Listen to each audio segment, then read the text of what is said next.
Welcome to Penrose Learning, where we make understanding easy. In this video, I will explain how to use Adobe Stock templates in Premiere Pro. First, open Premiere Pro and locate the Essential Graphics panel, usually found on the right side of your workspace. Make sure you are signed in to your Adobe account to unlock the extensive library of templates. Within the Browse tab, you'll discover a vast collection of motion graphics templates, ready to enhance your video projects with professional flair.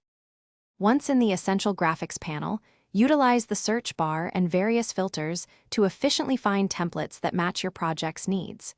You can preview templates by simply hovering your mouse over them, giving you a quick glimpse of their animations. When you find a suitable template, you can either download free options or license premium ones directly.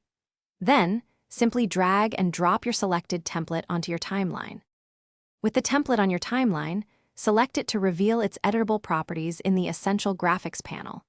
Here, you can easily customize text, change colors, select different fonts, and adjust other visual elements to align with your brand or project style. You can also modify durations and keyframes for precise animation control.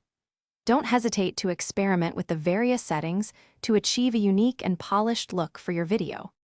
After customizing, it's a good practice to render your sequence to ensure smooth playback of your newly integrated template. When your project is complete, export your final video in your preferred format and resolution, such as H.264 for web.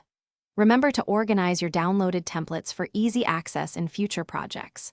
Also, regularly check Adobe Stock for new templates and updates to keep your creative options fresh and current. Thanks for watching. If this was helpful, leave a like and consider subscribing. See you next time.